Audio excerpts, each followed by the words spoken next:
Hello, come pick up a newspaper so you can find out what's going on in your country. Orhei is a town of some 20,000 people north of the Moldovan capital, Chisinau. Here, a political party called Shor is campaigning incessantly against the country's president, Maia Sandu. It says that the party in power has stolen money from pensioners. Do you know what my pension is? 64 euros a month. How can I live on that? This is the poorest country in Europe, where pensioners get on average between 50 and 100 euros per month. For the head of Shor, Ilan Shor, it's easy to promise them a better future. He was elected mayor of Orhei in 2015, despite being under investigation for stealing $1 billion from Moldovan banks. He was convicted in 2017, but served as mayor whilst his appeal dragged on. Then in 2019 he left the country.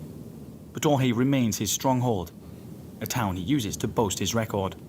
The reconstruction of Orhei municipality began straight after the elections in 2015.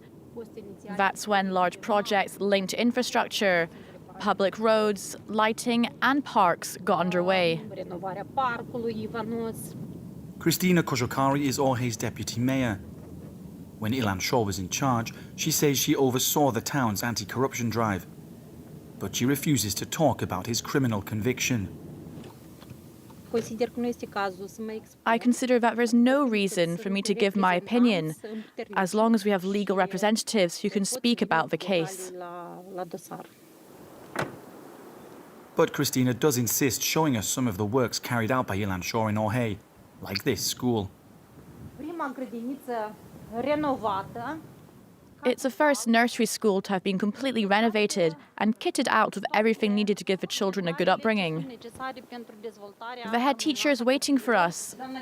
Hello, Miss Maya.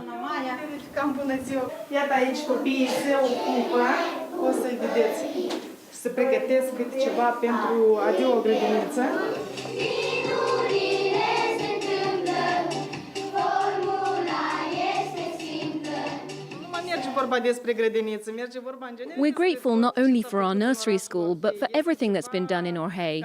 Our town has never been so beautiful. There used to be no roads, no infrastructure. Here, Ilan Shor's run-ins with the law are barely discussed.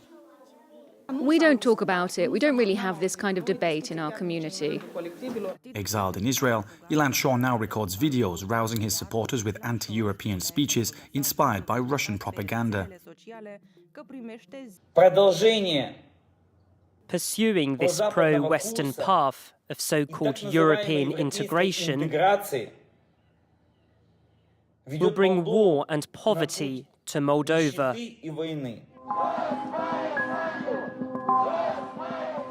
Thousands of his supporters regularly make the trip from Orhei to Chisinau, calling on the government to resign.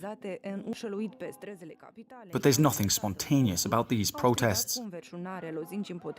At this point, we are at Orhei, the city where the protests are coming from. Most of them at that point were coming from there. And we are trying to get in a bus to go to the protests. These journalists from an independent investigative media outlet secretly filmed one of the protests. She's one of the local organizers. She saw me and invited to go on the bus. After that, we found out that she works in public administration in Orhei. After the protest, we were called back and invited to meet again. And they gave us 400 leis. The protesters were hired and paid by the Shor party. But that's not the only thing the journalists revealed. Last week, we were investigating how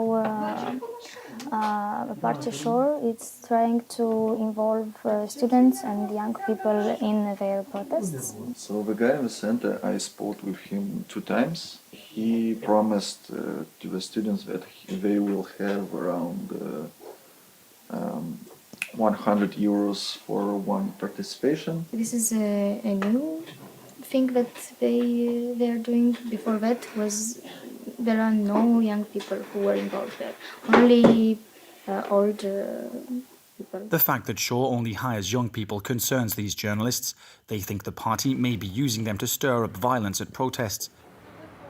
It's a view shared by Moldovan authorities, who accuse Shor of trying to destabilise the country and carry out a coup.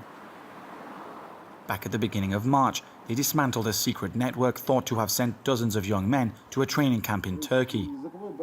We tracked down the father of one of them. Staying anonymous, he agreed to tell us what happened to his son.